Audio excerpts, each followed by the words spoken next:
My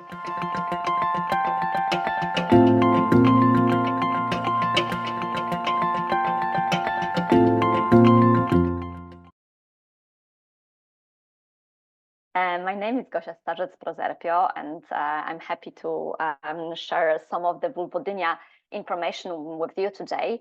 I'm a postdoctoral student in Melanie Morin lab that we have just recently changed the name of the laboratory, and we are now called Laboratoire de Recherche en santé pelvienne. So just this quick sharing with you, and let's jump into what is vulvodynia. It is characterized by pain in the vulvar area. It can be spontaneous or upon touch and can occur spontaneously again or during successful penetration or attempt of penetration. It often persists for more than 3 months, and it persists without any identifiable cause. Up to 16% of women may experience vulvodynia at some point of their life, although higher numbers, even 28%, have been also mentioned. We will discuss this later, like why this may happen, but what is very interesting for me when it comes to vulvodynia, its prevalence. It's very similar to very different common conditions like osteoarthritis or fibromyalgia. But what is interesting, very often you will hear a lot about fibromyalgia or osteoarthritis, but I'm just wondering, like, how many of you will commonly hear about vulvodynia? And that is why the World Health Organization has identified this pain as a neglected condition associated with comorbidities and repercussions on quality of life. And this condition, according to WHO, requires immediate attention. Something more about vulvodynia, because it can be a very different condition for different people. So the pain may be localized or generalized, which means it can be localized in a certain vulvar area, for example, and most commonly in the vulvar vestibule, or around clitoris, or it can be also generalized, which means it will extend beyond the vestibular area and it can extend up to labia minora, majora, upper legs, or even lower abdomen. It can occur in a provoked or spontaneous way. And provoked, by this we mean provoked by touch, or it can be touched by a partner, or it can be touched by a tampon insertion, or it can be even touched when we have some more tight clothes or we sit for more longer. But it can also occur spontaneously without any provocation. And we can also see women that would have a mixed form of pain that can occur either provoked or spontaneously.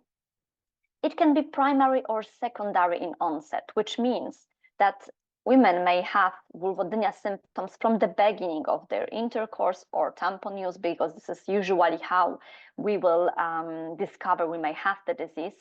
But the disease can also happen after a period of painful sexual intercourse and can appear at some point during the life. It can be triggered, for example, for some ongoing vaginal infections that will get cured, but the pain will persist, or it can just happen spontaneously that at some point we will notice the symptoms all the time or for most of the time, or it can also happen that it will be intermittent. It may appear from time to time, so not always with every penetration, or it can also be a delayed pain. So it can occur not only during or attempted penetration, but for example, sometime after. When it comes to prognosis, vulvodynia often remits spontaneously, but relapses are very common. Longer duration, greater pain severity, and unprovoked symptoms are usually some form of predictors of pain persistence. What is very interesting, vulvodynia usually may not occur alone. And today we hear more and more about chronic overlapping pain conditions, and vulvodynia is one of them. We may also hear about so-called evil quintuplets, which will be very common diseases that will co-occur together in around the pelvic area. For example, vulvodynia, bladder pain syndrome, irritable bowel syndrome, endometriosis, or deep pelvic pain. And very often it may be even difficult to get the diagnosis once all of those symptoms may appear together. When it comes to diagnosis of vulvodynia, it's often a diagnosis of exclusion. So before we will diagnose and determine vulvodynia, very often we will have to exclude several other conditions to be 100% sure there is nothing else that is driving the pain. So usually it will be followed with several examinations to see and exclude if we don't have any infection or any changes, dermatological changes on the vestibular area. And once all of the things are excluded, then usually we will diagnose a vulvodynia. Traditionally, vulvodynia has been conceptualized in a dualistic manner, resulting from either physical factors or psychological factors or psychological difficulties, which was very, very old way of looking at pain and was very often stigmatizing for patients, because once there was no real organic reason in the body, very often they would be stigmatized by this kind of label, which is like psychosomatic patient, pain in the head, or pain of unknown cause. And right now, what is very important to understand is that more recent, more integrated models will look at vulvodynia as a disease with very multifactorial pathophysiology. Multiple mechanisms may have a role in development and persistence of vulvodynia, and various mechanisms could contribute at different times. So this could be very biomedical factors like hormonal issues, genetic aspects, pelvic floor dysfunction, but also psychosocial factors related to anxiety, depression, attachment styles, or adverse childhood experiences. It's very difficult to indicate one cause of vulvodynia, and usually, as I just mentioned, it is coordination or like coexistence of many of these factors that are interacting between each other, and they are contributing to onset, but also to exacerbation of pain or persistence of pain. But what is very important, once pain is very often associated with vulvodynia, we need to remember, especially for us, people who are diagnosing or treating vulvodynia, that women may not always describe it in terms of pain. It can be a feeling of itching, scratching, it can be some form of tingling. So it is very important always to ask that, because once a patient is saying about some itching or tingling, we may neglect her symptoms, but those symptoms, although they may not be very intense, that when we would assess it on a pain scale, they can have a very, very huge impact on everyday life. What is important to know also, that it's not only a disease that it's restricted to sexual difficulties, and vulvodynia has often far-reaching consequences. 49% of women with vulvodynia and pelvic floor dysfunction that often coexist with vulvodynia will have some form of anxiety associated with pain. 31% may experience some depression symptoms, and often those can appear following pain, because once we have pain, we start to worry, we are losing very important activities, and that may lead to, for example, symptoms of anxiety and depression. Another thing that is important to notice is that negative consequences of social narratives around womanhood, sexuality, and femininity, emphasizing like this penetrative sex, the role of women to provide sex for men, and portrayals of sex are easy and normal. This is very often the thing that can also exacerbate symptoms of vulvodynia that will go far away behind just feeling the pain. Often it will be the feeling of shame and guilt associated with psychological distress, low mood, anxiety, low self-esteem, feeling inadequate as a woman. And this construct shows us how complex is this condition, and it goes far beyond just feeling pain or just being not able to get a satisfactory intercourse. When it comes to treatment options, we have currently several treatment options. Some of them are better studied, some of them require more studies.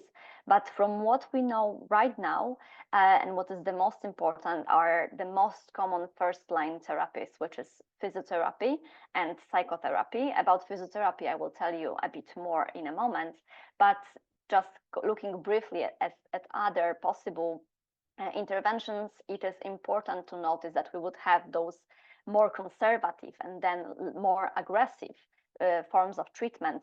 So usually we should start from those more conservative before we will attempt those intensive in the way they work or more invasive.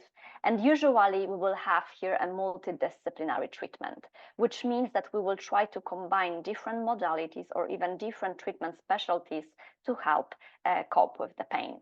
So when it comes to psychosocial interventions, these are usually connected with cognitive behavioral therapies or ACT, which is acceptance and commitment-based approaches.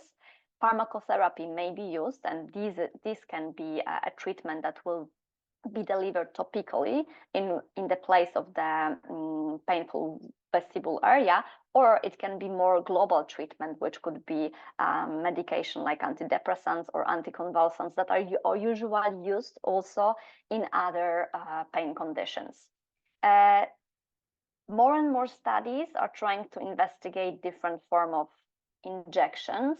The most popular ones are neurotoxic agents like Botox, but so far we have very little amount of studies, so it requires a lot of concerns while we are thinking about this form of treatments. And surgery, which was kind of like forgotten for a few years, and now I have the impression that more and more surgeries are being undertaken. It's basically a vestibulectomy, which means we are removing the painful vestibular area. Very controversial form of treatment, because we can have a very cool results, but we can also have exacerbation of symptoms, and then symptoms may persist even longer. And then in the long run, sometimes we may observe that after 1 or 2 years, the results may be similar as to other form of treatments. But as a physical therapist or physiotherapist, I would be very happy to share a bit more about physiotherapy. And the way we look at the physiotherapy in vulvodynia treatment has changed over the last years. When we moved from this very tissue-oriented treatment, usually or sometimes focused on just one method, we are now seeing that there's a great potential in multimodal physiotherapy, which is the one that will combine different form of treatment and will address the whole person and not only a tissue dysfunction. So why physiotherapy for vulvodynia, you may ask? And this is a study from my laboratory when we kind of shown that pelvic floor dysfunction is very common in people with provoked vestibulodynia, which is the most common subset of vulvodynia, the one that is around vestibular area, and it's often being provoked by touch or attempt of sexual activity. And what we can know, it's very often we will observe a higher pelvic floor muscle tone that will coexist with pain. We don't know so far to what extent this heightened pelvic floor muscle tone may contribute to developing of vulvodynia symptoms, and to what extent it is a consequence of ongoing pain. But when we look at the pelvic floor muscles here at this picture, you can see that the superficial layer of pelvic floor muscles are basically around the vaginal opening. So it can be logic, and this is what supports the hypothesis that the higher tension of this muscle may contribute to pain at the vaginal entry. But we cannot forget about the other layers of pelvic floor muscles, which may also contribute with their higher tone to the pain that is experienced. But could someone ask, is physiotherapy only for women with vulvodynia who have comorbid pelvic floor dysfunction? And this is another study from my laboratory that's shown that for women who don't have pelvic floor dysfunction and also experience vulvodynia, pelvic floor physiotherapy or multimodal physiotherapy may bring even better results than for women with dysfunction of pelvic floor. And why is that? Because physiotherapy is way much more than just pelvic floor dysfunction treatment.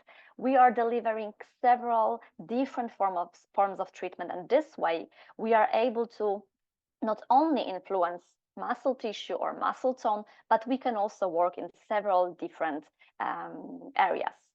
And one of them is education. And the education usually is also a very big part of this treatment. And it's not only about lecturing patients about pelvic floor anatomy or function and pathophysiology of vulvodynia, but a big part of this education would also be some form of pain education to try to better understand what is going on with this condition, what the pain really means, and not what it really means in terms of the condition, but also what it really means to the person, and how we can better cope with the symptoms that we have and how we can feel a bit safer with them. Very often we would use a different desensitization techniques.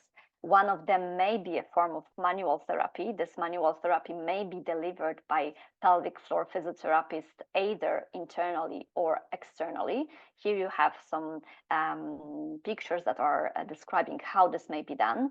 Usually we will attempt to do it in a gentle manner so that it's not really painful for patient, because what we really want to create with this therapy is to create some better tolerance for touch, for movement, often to provide some non-nociceptive, which is non-painful input, and try to in some way retrain the feeling in that area.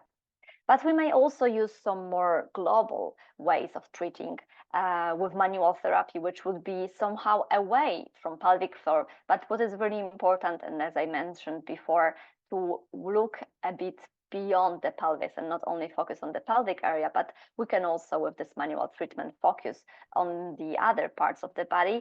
And the way of doing it and the purpose of doing it, it's not to repair a destroyed body as a machine, but rather again to provide some relaxation, some better sensory input that would be pleasurable, that will not be painful, that will enhance or will help with general relaxation. Another modality that is very popular among pelvic floor physios, and it's also used in vulvodynia, is electrical stimulation. And we can use electrical stimulation in two ways. One of them can be a form of analgesic treatment, and maybe some of you already experienced that treatment or heard about this treatment, when we can use electrical stimulation to provide an electrical input in a certain frequency that will allow us to a bit change the pain experience. Very commonly used, for example, as a form of analgesia, for example, during natural delivery. But electrical stimulation may be also a form of different treatment when we will try to provide a new sensory experience that is usually not connected with pain, to try to again show to the body, to the organism, to the person that there are like different forms of sensory stimulus, and this can in some way enhance and make and broaden the sensory experiences in that area, because very often for women with vulvodynia, what they will feel is pain or no pain. So our goal with the treatment is to provide as many possibilities for feeling a different sensory feelings than only pain. And what would be very important as well to remember that, again, working with whole body, we cannot forget about calming the nervous system, calming the body.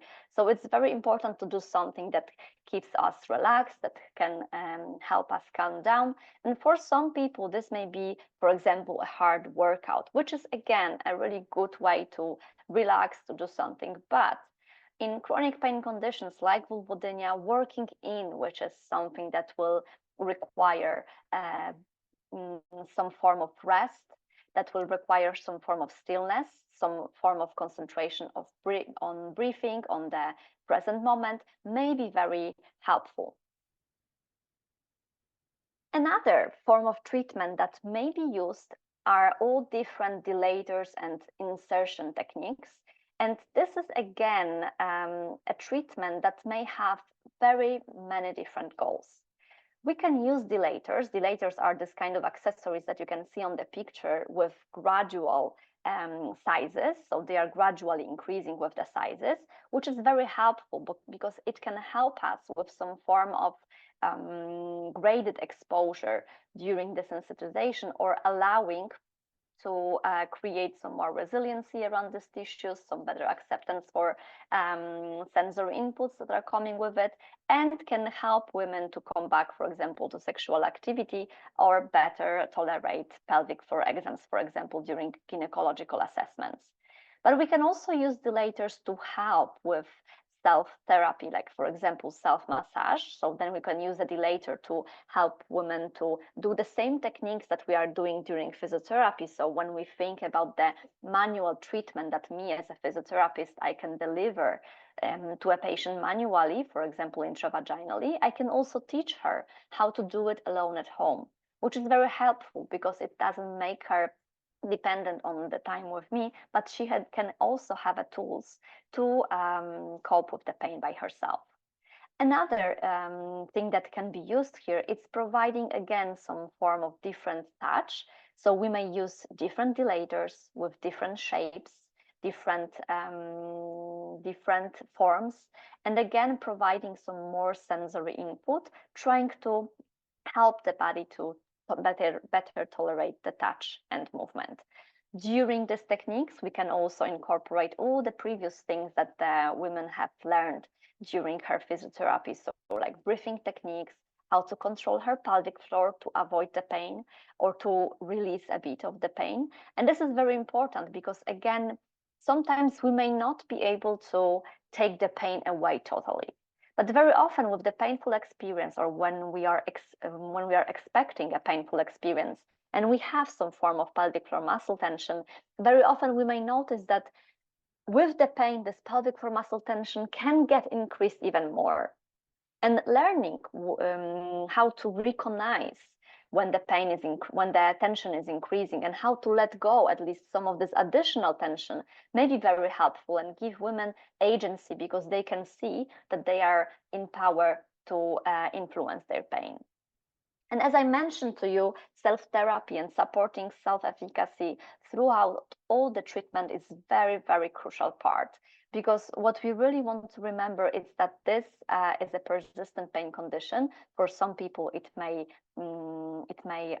symptoms may go away pretty quickly, but there will be a group of people that those symptoms may come back again at some point of time. So what is very important to create some form of a toolbox that the patient is able to use, and she can contact the physiotherapist while those tools are not sufficient anymore. But this way we are giving the agency, we are giving the possibility to use those treatments at home. And many of my patients would use those techniques, for example, to release some tension that they feel in their body, for example, before attempting sexual intercourse. So basically, the treatment boils down to so-called 5 Ps, which is people, penetration, pain, whole person. And it's kind of shows you what we are really looking at during our pelvic floor physiotherapy. We want to look at the toileting behaviors because these are things that are very, very highly connected with pelvic floor. So, for example, modifying the toileting things like thinking about better urinating or defecating hygienes, what kind of position we can have, how to avoid straining. These are all the things that will help us to normalize pelvic floor muscle tone. We will again work with pain and pain tolerance and pain acceptance and reducing the pain, but we will also try to think about the activities that are sometimes not possible because of the pain, for example, sexual penetration. So we will try to build several skills that will help women to be sexually active if only she wishes to. And what is the most important in all of this, to remember not to focus on the problem, but to focus on the person, because we can have several different advice, but those advice are only as good as the people who will apply them, and some of the advice may not be very relevant to some of the people. So it's very important to see what of the advice are very important to the person in front of me, because this way these are gonna be a good advice for her and not just inflicting help with the advice that are not that she's not being able to put in her life or to add in her life. And this is the paper that was prepared again by my supervisor and her team when multimodal physiotherapy with all of the things that I was just describing to you has proven to be effective for the treatment of provoked vestibulodynia, which is the subset of vulvodynia that appears in the vestibule area under provocation, for example, touch. And recently we have presented also first initial results of the review we are working on right now when we are looking at this multimodal physiotherapy treatment that is kind of delivering treatment focused on all biopsychosocial variables. And we can see that these treatments are seem to be very effective when it comes to treatment of conditions like vulvodynia, which is currently a type of the chronic pain conditions that we cannot really attribute to one single cause. And what are the future directions when it comes to research and what we are currently working on? One of our projects that we were working during the last 2 years, it's the use of shear wave and strain elastography, because what we already may notice and what I was telling you about is that we see pelvic floor muscle dysfunctions in a form of heightened tone in women with vulvodynia, but we want to know if there are like particular structures or particular muscles that tend to be more tense, because maybe then we can concentrate the treatment more on them. And another promising therapy is laser therapy, but what is very important is that we have several different forms of lasers, and the data that we have for them now are very, very restricted and limited. But currently in my laboratory, we just started a big randomized controlled trial with high intensity laser therapy. So you can follow Instagram of our laboratory or Facebook page to see what are the results are gonna be. And finishing my today's presentation, I would like to also talk on who are vulvodynia sufferers. And you may notice that I mainly spoke about female and who are experiencing this condition. And this is actually the definition of vulvodynia, very often the condition that only affects women. But we have to remember that vulvodynia can also affect, for example, transgender people. So all the people who will have the vagina and vulva, and we may often forget about those people. So I really like this graphic which kind of presents who fails at being a good vulvodynia sufferer. And these are all the patient groups that may be often forgotten, and we don't have much data on the treatment in this group of people. And I think that's going to be, again, something interesting to see in the future and in the future research. Thank you very much for your attention, and I am happy to answer any questions you may have.